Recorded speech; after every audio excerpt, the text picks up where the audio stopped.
From a land of ancient wisdom comes a voice for a modern generation, a voice of calm in a world of chaos, a voice of clarity in a world of confusion.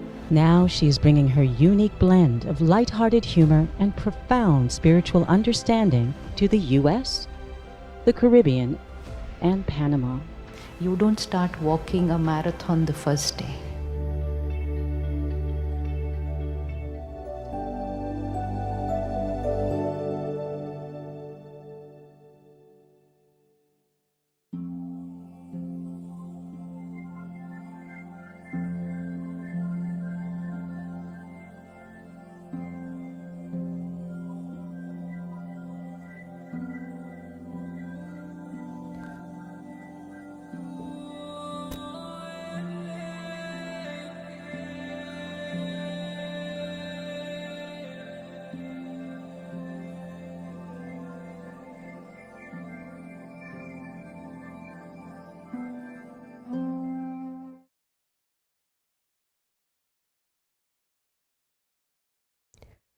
Om Shanti, everyone. Welcome to The Next Normal. I'm your host, Sister Jenna, and it's always a blessing and a privilege that you can join us and take this time for yourself.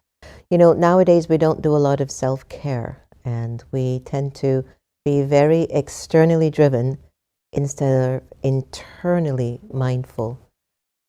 I have a very special guest on the show today, wonderful BK Asha Didi from New Delhi. BK Asha Didi has been a part of the Brahma Kumaris movement ever since she was 8 years old. And now you're 9, right? 9 years old. So the fact that she's been a massive voice and head of the Brahma Kumaris for almost 60 years, today I wanted to really dedicate this show as a show that brings us an attention on who are the Brahma Kumaris, what is their purpose. Perhaps in today's show we will be able to eliminate some myths and misunderstandings about the Brahma Kumaris. One of the things that I've learned on my path here is about your transformation. It's about the way that you're feeling in your spirit. And it's so important for you to become the best human being possible. If I'm God's child, I have to be my best version. And when you're the best version of God's child, there isn't time wasted in thinking about the lower energies of people. You don't think about what's wrong with people, why this didn't go like this one's like this. The waste of energy of great souls. It's one of the things that really hurts my heart over the years. I've counseled so many people, thousands of people, and the biggest disease I've observed in people, they don't think well about themselves, so they're not able to think well about others. The teachings of the Brahma Kumaris is focused solely on that. And today I have an absolute jewel of this organization.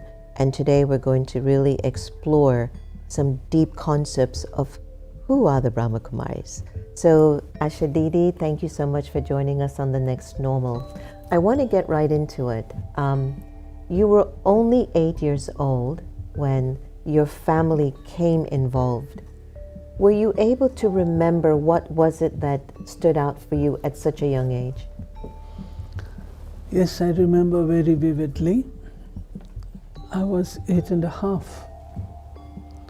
And at that time, my father had started going to the center. I was sitting in the living room, and there was some Anglo-Indian lady who had come to visit us. So father was explaining the pictures of Brahma Kumaris, the Trimurti and the Kalpa tree. He was talking to her, explaining to her in English. He did not know that I was there listening. And even I don't remember that I was listening really. But there were two things which he spoke, they got set in my mind. One, when you have come in this world, don't live your life in an ordinary manner. Like flock of sheep, herd of sheep. You must do something extraordinary. This is what he was telling her, but I somehow picked it up. So that God said, I did not know what is extraordinary thing, but I am not to lead a common kind of life. Wow. This became very Deep in you. Mm-hmm. Second thing was, he said, when a Kumari is there, a girl is there, young age, because she is pure, so everyone worships her. In India we have that system where celibacy is worshipped, brahmacharya is worshipped. And this is seen in the Kumaris. Kumaris are seen as goddesses. They are not goddesses, but they are seen as pure. So he said, while talking to her, that when a Kumari is there, then she is worshipped. But when she marries, then she has to bow in front of everyone. But this is system there. So this got set into my mind. I'm not going to bow in front of anyone. What the marriage is, a child does not know. I did not know. But this was pakka that I am not going to bow in front of everyone. So these two things were there in my mind. What I have to do, how will I do, nothing of the sort. A young age, a child never thinks of all these things. But this was there in my mind. Well, then as you grew older, you started to spend a lot of time with the sisters at the centers. What was it that was attracting you? Because you can go places and you can not like the people. What was it that was attracting you when you used to go to the center and be with the sisters? Let me tell you, I was going to the center, but not being with the sisters. Meaning, we had very few sisters, surrender sisters at that time. Only the senior ones, like Dadi Gange was there, Dadi Atamindra, the one who was sent by the founder to start service in the whole world. And she had come to Delhi, and from Delhi she was sent to Kanpur.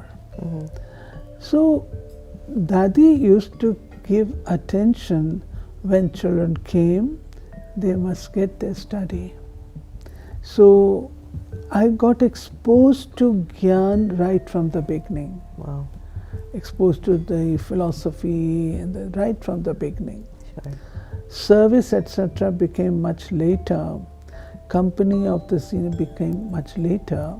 But first it was only exposure to knowledge.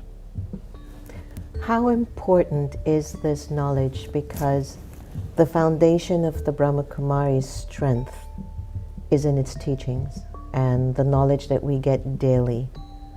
Why is the knowledge important on a consistent basis? Can't I just learn it in a week and carry on with my life? Look, it is not a professional life. It is spiritual life. And when you say they're just learning it in a week, some people think so. No doubt. Some people think so. Oh, they have learned the course and now they can give. I come across such people also. But what you need is, you need to spiritualize yourself. Spiritualize means it's very easy. You can read from the books. You can learn from the YouTube that you are a soul, not this body. But do you have that experience? Not all the time. If you do not have that experience, how will you be able to practice that concept? When you do not have the experience of that concept, then when you say, it will be only from lips. It will not be from the heart. And it never touches the heart of the people. And it will be of no use at all. The beautiful thing of Brahma Kumaris knowledge is that the knowledge that they give is implemented in practical life. Yeah. They implement it and they make you also implement it. They see to it that you do it. If you are willing, not out of force, of course. if you are willing. And for this purpose, regular classes are held. Daily in the morning, you will not find any other group so regularly, so ardently listening to the knowledge and implementing, integrating it into your life. Right. Because it is not a theory only. Theory we have had plenty. But the question is how much that theory was implemented practically. Never. We all know lust, anger, greed, attachment, ego are bad. But we are a prey to it. Yeah. We are not free from it. So the beauty of the knowledge is that knowledge is said to be light. Yeah. Knowledge is said to be power. Knowledge is said to be wealth. So that should be felt, no? Sometimes I've heard from people, they say, what is the difference of your teachings? That you teach the same that everybody else's teach. Is that true? Superficially, it may look so. Superficially. But practically it is not. Yeah, I know. For instance, you are a soul. Just basic thing. Who am I? We have identified ourselves with our status, position, education, family background, nationality, language, and so on. Am I this? No. The family in which I was born, accordingly I got all these things. Other things I acquired from the society. And I will leave them behind. Who am I? Who is giving energy to this body? How is this big body able to talk? So this realization, how many are able to give? How many are asking you to practice soul consciousness? How many? So it is not the same as what people see. The realization and experience through which transformation in the life of the people takes place, very important. Yeah. Superficially, you are a soul, point. Even this much they don't say. Yeah. So this knowledge is totally different from others. If you see, in essence, everyone wants to improve life, the quality of life. But this organization sees to it that you do it practically. Yeah. Standard of living is going high, but the quality of life is degrading day by day. So the organization of Brahma Kumaris, it focuses on making the life of the self better. When the self becomes better quality-wise, then that quality radiates. Yeah. It is transmitted to other people automatically. So they become examples. They set examples. They exemplify themselves. And this is how others learn that. That's beautiful. Before I became a BK, I was a meat eater. I did a lot growing up in America. And when I understood the responsibility and the ramifications behind my choices, Didi, then I stopped. But I stopped because I understood. I didn't stop because someone told me not to. I stopped because I was understanding. Realization. Yeah, and that's what made the teachings powerful for me. Now, in the world out there, when I talk to a lot of people, They'll say, oh, the Brahma Kumaris, they're this, they're that. Oh, it was founded by this man, this diamond jeweler. You met him. Tell us a little bit about the beginning days of the Brahma Kumaris. Really, what was the beginning days of the Brahma Kumaris? See, the basic tenet is self-transformation leads to world transformation. See, we get worried about transforming the world. We think about transform, but it was very rightly said by someone, think globally, act locally. Because it should begin from you.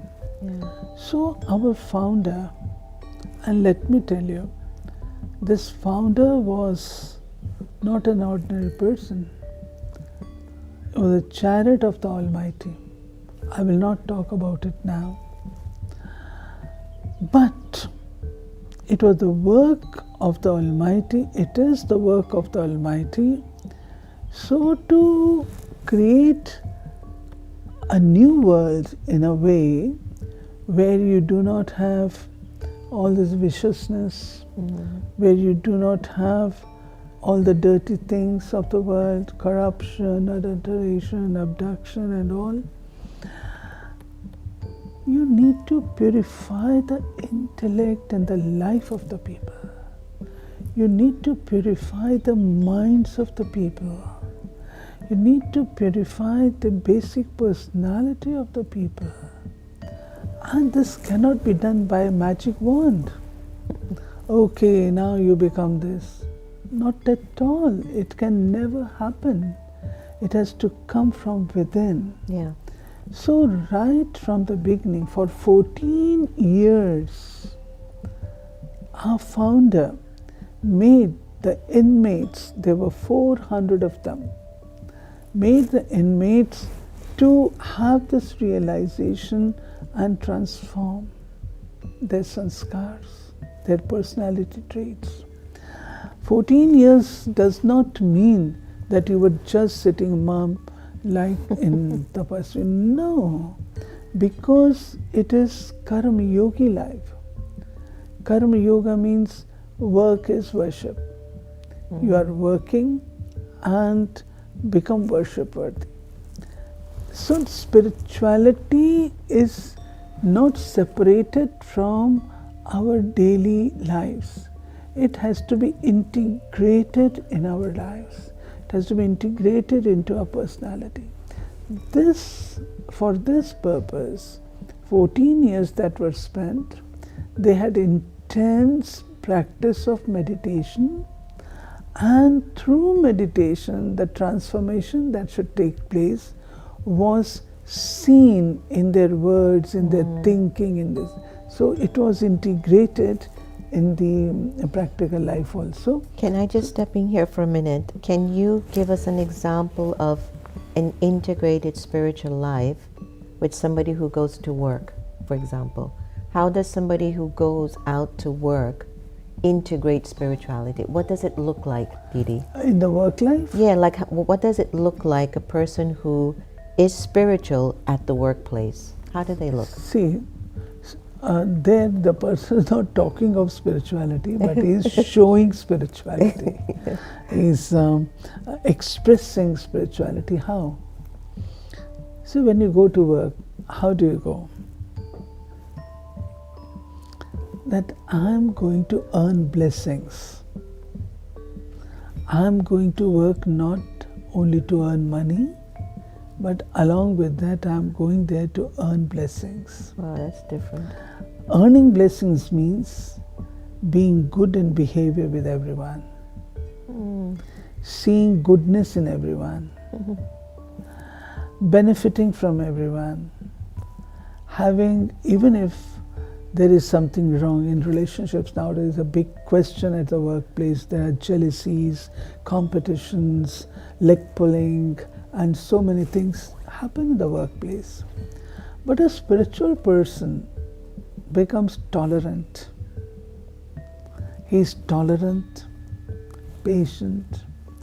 Even if things are going topsy-turvy, he faces the challenges with power and believes that this is giving him an opportunity to bring out the best from inside. Beautiful. So he's not looking for a change in the outside world. Because in the workplace there are so many things happening, and we say, well, she should not be there in my office, she should not be doing this. No, a spiritual person accepts, develops the habit of accepting. And let me tell you, spiritual person, he will be able to perform much better quality-wise. They will excel. That is true. Because their minds are free of negativity. Their better concentration is there. Their mind is free of waste thoughts. They are able to declutter. It is a blessing that they will be able to make good decisions.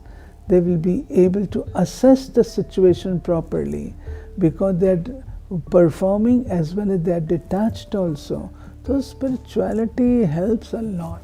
It helps a lot. Yeah. It is said in India, work is worship. What kind of work? Is that work worship? I jokingly say the work has become a warship because of internal conflict with the self. Yeah, internal thing. So work becomes worship worthy only when I incorporate all these things. So I incorporate values. See, honesty.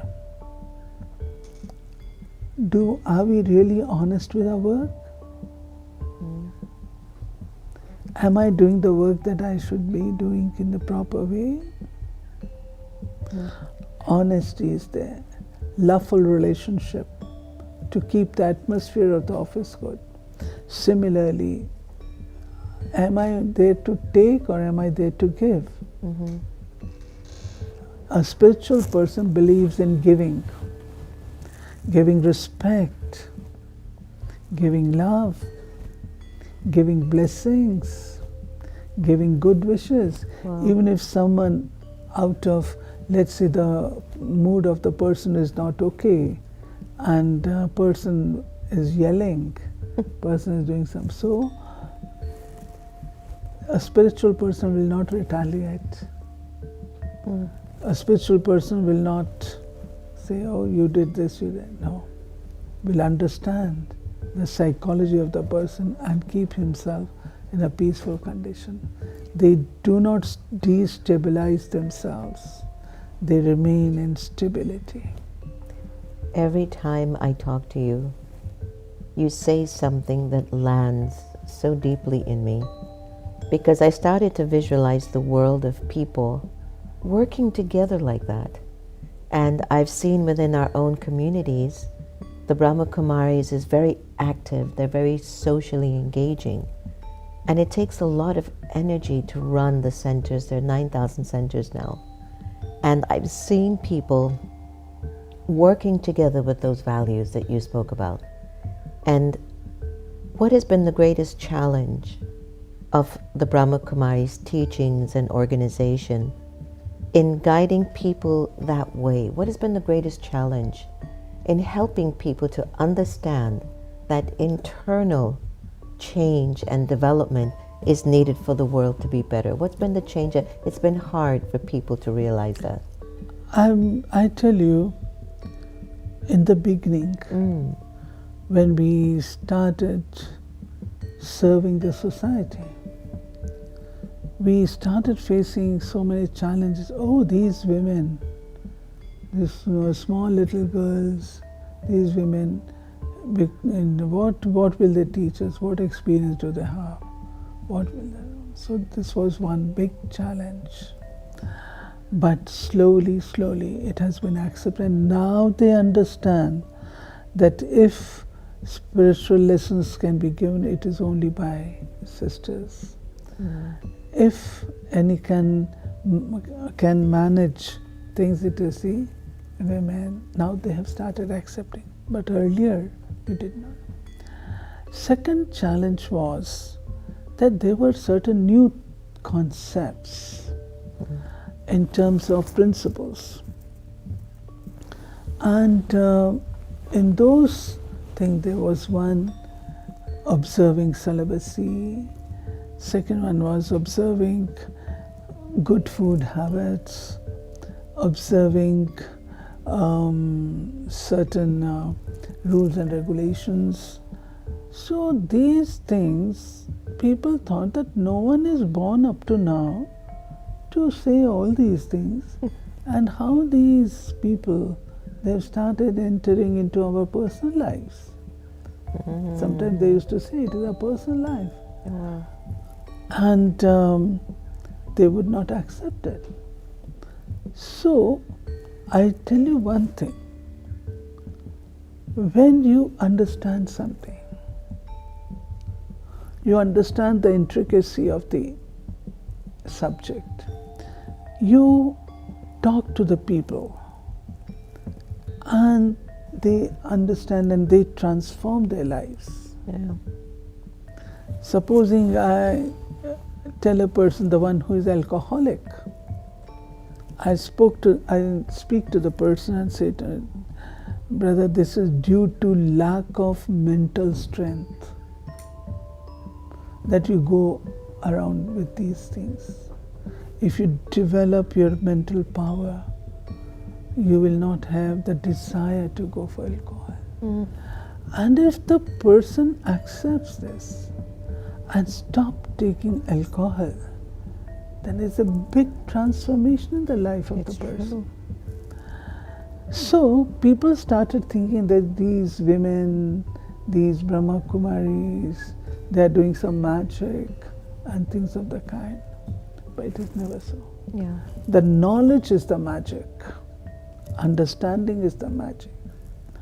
So these kinds of challenges were there because for spirituality, people used to think that they have to leave their homes, they have to leave their families, and they have to, but at such a regular basis, you can do it while being at home and in your family. That was not understood by them. They said, this is all farce. This is all farce. But it wasn't. Our founder taught that why leave your family? Your family is beautiful. Charity begins at home. Your parents brought you up. Your parents took so much care to give you education. The parents saw to it that you are well settled in life. Where is the point to leave the family? Why should you leave? Family is beautiful. Why are you selfish that only you should become good? Take your family also along with you. So this new thing was little difficult for the public to accept. So what kind of knowledge it is? Because they had seen gurus leaving for forests, they had seen people become ascetics, but this, how can that be? So this was also one challenge, but we got over it, and I am pleased to tell you that presently we have more than 10 lakh families. Beautiful. More than 10 lakh families who are regularly practicing. And then there was another thing. They said, why should we go regularly to the class? Why should there be this? So our question is, why do you eat daily? Regularly. Just as you give food to your body, essential to give strength and food to your soul.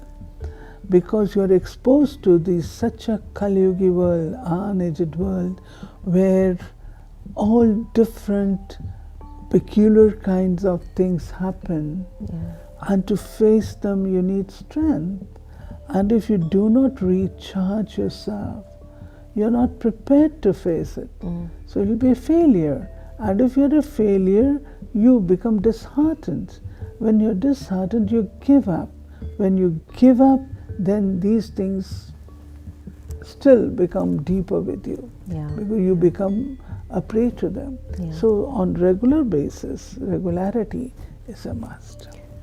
Thank you for sharing that. I think there's been a lot of misunderstandings, especially in the area of families. My parents studied, and we all grew together in the community. And I was raised in America. Like I wasn't in India when I had a realization, nor were they. Sometimes one person in the family is practicing, and they are understanding whatever they're able to understand. But as an instrument, what I've seen with them is that they think they are the embodiment of the teachings within a year. And then they think people in the family are very negative or they're very bad. And of course, we've tried to say it's not that. It takes time. You have to understand. You're transforming deep-rooted memories of many, many lifetimes. What do you tell a person in a family who is doing it by themselves? How do they manage? What is the teachings of the Brahma Kumaris to help a person who has bumped into the teachings of this philosophy by karma? And how do they manage living in the family with the knowing of what they're understanding in life now, when everybody else in the family doesn't care and wants to live that ordinary life, as you had mentioned? See, one of the basic principles of this organization is that you come with your family. When one person is coming and the other person is not coming, husband is coming, wife is not coming, it's going to cause problems at some point or the other. The families run on both the wheels. So we request the person, whoever is coming, the wife is coming, then the husband, she should bring her husband along with her. If the husband is away, say you bring the wife, so that both have same kind of mindset. And if this happens right in the beginning, it causes no problems. Yeah. But supposing for any reason one of them does not, then we cannot force a person. Only my transformation can transform the other person. If I hold on to the same old habits, say if I'm a husband to someone and I hold on to same kind of authoritarian attitude, that I'm the master and I'm this, these things will not affect them, not influence them. People want to see a change in you. You are going to the temple, you are going to that spiritual organization. What did you learn? You have learned that today that you must not get angry. And here you come and start yelling on your people, shouting on your people. What did you learn? So they say sometimes, it's better that you don't go. Yeah. So it's not, so the change has to be seen. And there are families who saw a change in their family member and they transformed later on. Yeah. I got inspiration from her, I got inspiration from him, Yeah. that they made such a big transformation. That happened to me. I saw my mother. She was leaving the kitchen and walking into the prayer room, Baba's room. And when I looked at her, she just looked like an angel. And I remembered saying, oh, I want to be like that when I grow up. But I wasn't thinking about it. And I think that when any student practices with the Brahma Kumaris sincerely, their loved ones do see it. I think sometimes the mistake that is made is that they want to force their family to do what they're doing. Yeah. And that creates a lot of problems because that's not what we teach. No, we cannot force anyone because everyone is an individual. Yeah. It is due to what our karmic accounts that we are together. but you are a different soul, I am a different soul. So everyone has their own personality traits. We cannot force the soul to, because I am doing this, you must also do. You cannot. Yeah. You cannot. We should be loving to them, more loving. We should be more positive. We should be giving good wishes to them. And it is our silent service that will help them. Yeah, I love that. So a big focus in the Brahma Kumaris is a connection to God. A big focus in the Brahma Kumaris teaching is a connection to God. Yes. So I've learned, my father was Hindu and my mother was Roman Catholic growing up here. Half Jamaican, half Indian. Raised in America, and now I'm a Brahma Kumari, right? When I grew up, I thought, looking at my mother going to church and looking at my father going to a temple, I used to think, but God is an interpretation. It's only one God, right? So when my mother brought this image of light in our home and she said, Jen, remember this light, it's God, it's Baba. I was like, yeah, sure, God would be this. I didn't think God was a man or a woman. I didn't think God belonged to a religion.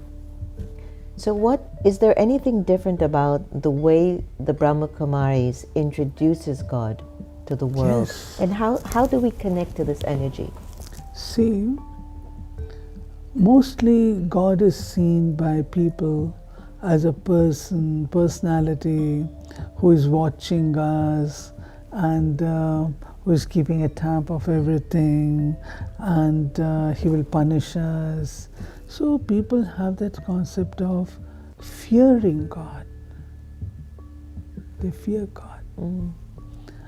Second thing, they consider God just God. He is a different personality and we are different.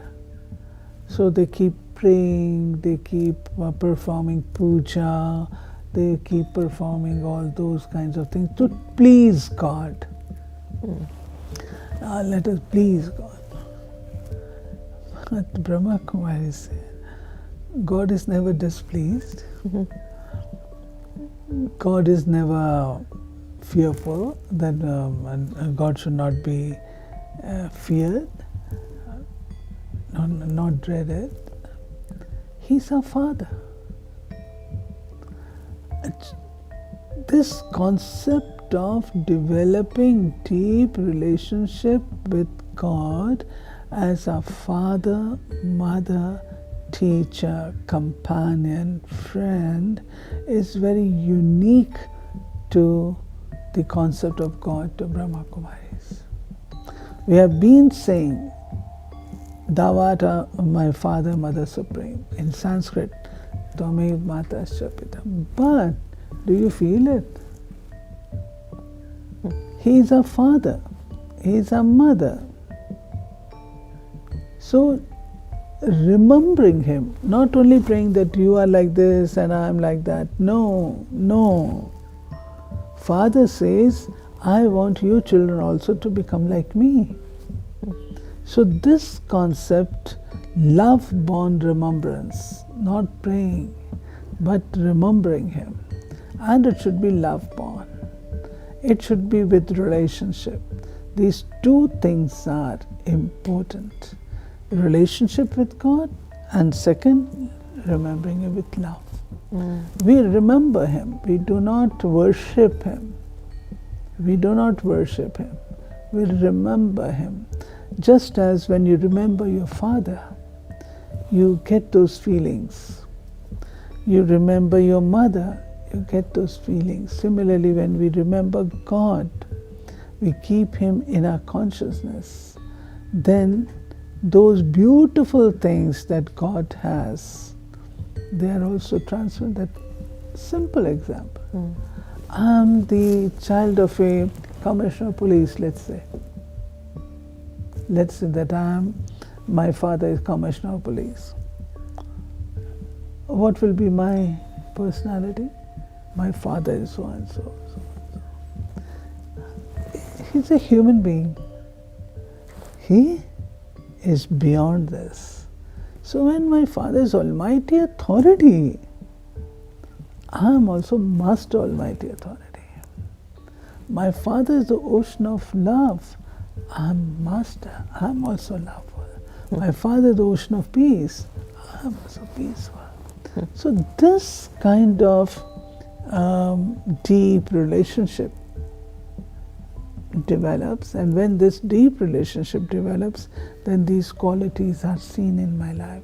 This brings transformation. What people call meditation. Meditation simply means thinking, healing thoughts. Yeah. So how do I heal myself? It is through these kinds of thinking. So Didi, what are the 1.4 billion people in India doing? Worshipping these images. People with 4 arms, 8 arms, an elephant image, a baby with butter. What are they doing then? It seems like it's different. Actually, are they feeling God? Actually, see, all these things symbolize something spiritually, which people do not know. Like, for instance, a person you said with 4 arms, Vishnu. Yeah. No one is born with 4 arms. No one. And if there was a person with 4 arms, at least the next generation must have 3, 4, but never. It is a symbol of pure family life. 2 arms of woman, 2 arms of man, put together 4, and such a life where there is purity, peace, happiness in life. So the 4 arms of Vishnu are symbolic. If you see, there are 4 ornaments also, which one hand has lotus, which means living in the family, but you are still not affected by the rut of the family life, say problems, challenges. You are detached, you are up above and beautiful. Then there is what is called the discus. This discus or the cycle, what they say. This symbolizes purity of thought. If you keep your mind always busy, there is no room for negativity to enter into. You are busy in positivity. Then third, there is shell, conch. It symbolizes purity of speech. And number 4, there is mace. Mace, it is always shown downward, right? And this mace is symbolic of non-violent way of winning your sanskars. If a sword is shown, maybe again it comes up. If you just cut grass with a sword, it comes up. But if you just pound it, the seed is destroyed, it will not come up. Similarly, we are not just to say that, oh, from today I am not going to do this, from today I will do this. No, these things don't happen. You have to understand, and slowly, slowly they get eradicated. So do you think? So purity of thought, purity of speech, purity of action, and lotus purity of life. Do many of the people in India, for example, they know that? Do they understand that? So when we watch them in America doing their rituals and their puja, they know that those deities are basically symbolic, or do they think that that deity is a god? No, this is the knowledge revealed to us by God. this was never known to us. Now, no one is born with the 10 heads. No one is born with 10 arms. Where did it come from? Where did that idea come It's from? symbolic because there are certain things which you are not able to express in words. So you symbolically describe them, just as, say, for Bharat Mata, the Mother Bharat, we call Bharat Mother. It is wearing green sari. Green sari reflects green pastures. It is wearing a crown. Why a crown? No, there is no crown, but it's the Himalayas. So symbolically, it has been said, but in reality it is not. I understood. Thanks for that. So the introduction of God to how do we meditate, and we can take a moment now and pause because we're running out of time. Give us a few steps at how to meditate in this relationship or connection to God so we can feel better about ourselves. See, I would say you better call it, nowadays the word meditation has become a status symbol, you know. People ask each other what meditation you are practicing, what meditation. Leave it aside. Better to make use of the word yoga, Raj Yoga. Because if you say yoga, again people think physical exercises. God does not teach these things. He teaches us mental love bond, communion with Him. So in Raj Yoga, Raj means the sovereign, the master, the king. I'm the master of my body. I'm the master of my thoughts. I'm the master of my words. I'm the master of my actions. These things have to be borne in mind in my daily life also. When I am performing actions, this should be borne. But when we sit, especially in Raj Yoga, then I detach myself from this body. Detaching does not mean that I will come out of the body. No, it simply means that I will not be conscious of the body, but I'll be conscious of the point that I am. I'm a being, point of light, just point of light. I'm basically a pure being. Feel it. Feel the purity that is lying inside you. I'm peaceful being. Feel that peace. I'm a loveful being. Feel that love. So, like this. So your basic quality is a soul consciousness point. Now, the body's father is a bodily being. He has given birth to this body. My soul's father, just as cat gives birth to cat, dog gives birth to dog, similarly, soul's father is also point. But he is ever shining. His shine never dissipates. He is ever knowledgeful, ever pure, ever loveful, ever happy. So mentally thinking that I am his child. Beautiful. Just not chanting a mantra, but just remembering what my father is. Just as if the picture of your father is kept in your room, you don't worship. But by seeing that picture, you're reminded of his qualities. Similarly, just thinking about him, I get reminded of his qualities which I have to put into my life. So slowly, slowly, slowly, as you think, so you become. So when you think so, you start imbibing those qualities. Beautiful. That felt like a meditation, and we'll just take a moment to pause on those notes, Didi, and just close your eyes for a little bit, everyone. Take a deep breath in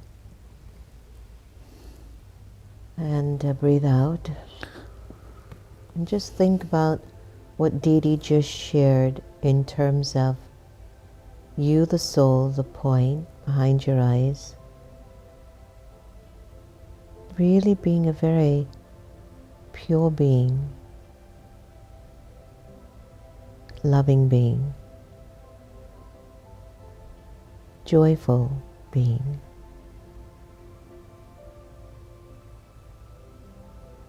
And acknowledging that this is God's qualities in me. And that if I keep practicing this thought pattern throughout the day, I become godlike, like my spiritual parent, the Supreme Mother and Father. It's a practice. Thank you, everyone. So as we're moving into our show today, I would love to go to some awakened intelligence, the AI, to see what AI would say. What is a Brahma Kumari? So you know they have this new technology called AI, artificial intelligence. So we have transformed it into awakened intelligence. Let's take a look, everyone. What is AI saying? What is a Brahma Kumaris? It's a spiritual movement and organization formerly known as the Brahma Kumaris World Spiritual University, founded in 1930s by Dada Lekraj Kapalani. He later became known as Brahma Baba. It promotes spiritual development, inner peace, and positive transformation through the practice of Raja Yoga meditation, and focuses on empowering individuals to realize their identity. Wonderful.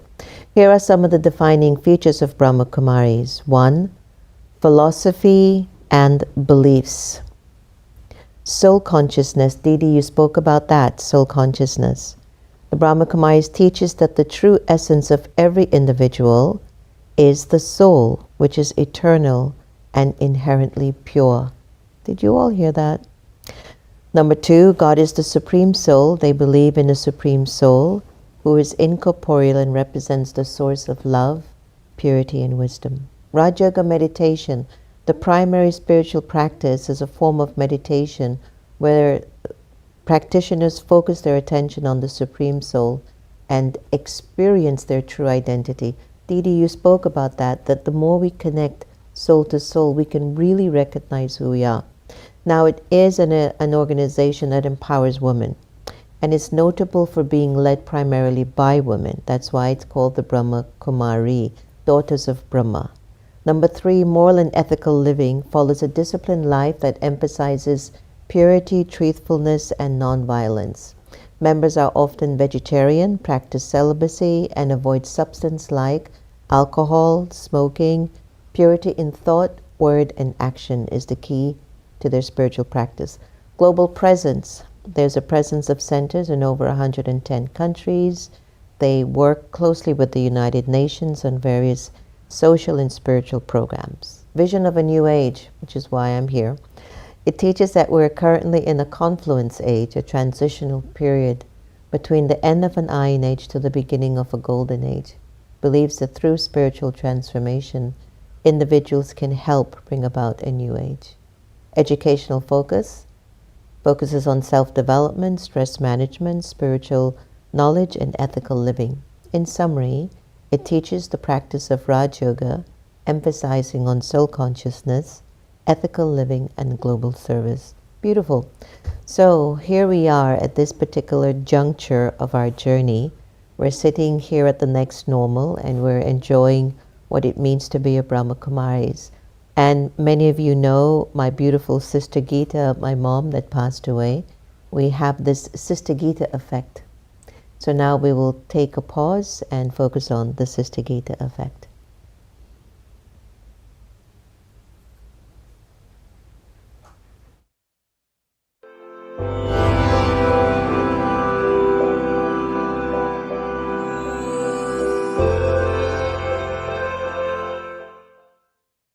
The title on this is Spiritual Progress. There is benefit for you in every situation that happens, if that is, you know how to look for it.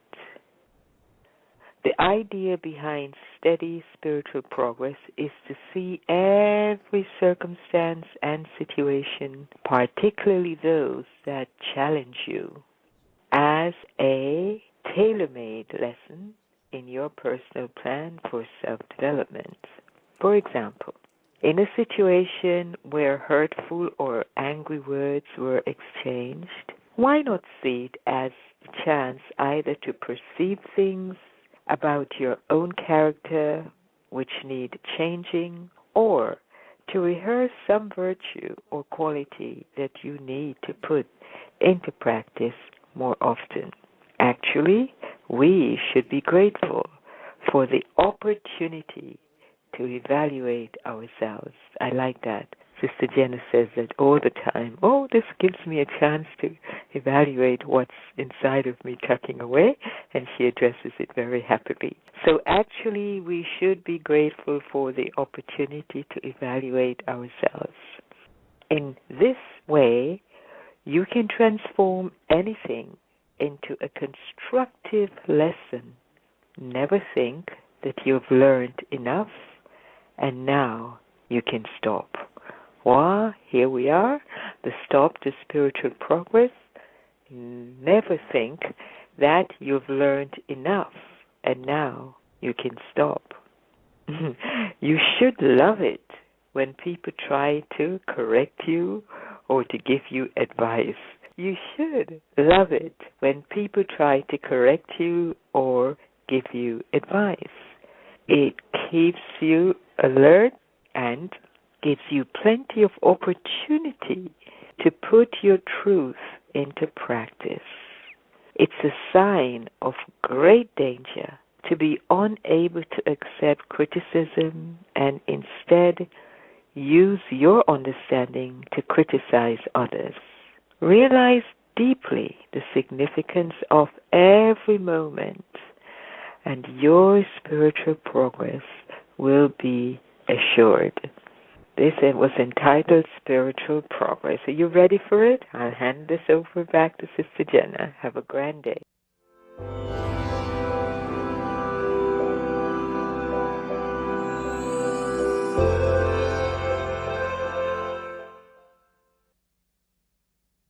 Thank you so much, everyone. Thank you, Sister Gita, wherever you are. Asha Didi, thank you so much.